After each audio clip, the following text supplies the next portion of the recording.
Ang kapal na mukha mong bumalik pa dito. Ano yan? Hindi. Akala mo, Nico. Pagkatapos mong takasan yung mga kasalanan mo dito, sa aming lahat, sa tingin mo matutuwa kami? Gusto mo magpa-fiesta pa kami nang sa wakas magpaliwanag ka kung bakit bigla kang nang iwan. Noel, I'm sorry. Teka nga! Sorry saan? Nakikita mo ba tong peklat ko sa noo, ha?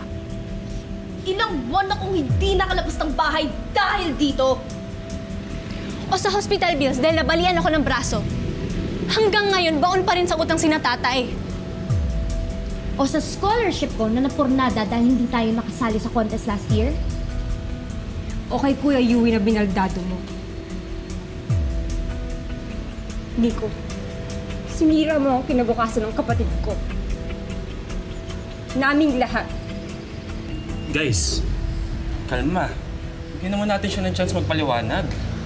Magpaliwanag ano kung bakit siya duwag? Alam na natin lahat yun. Hindi ka pwede ba umalis ka na lang?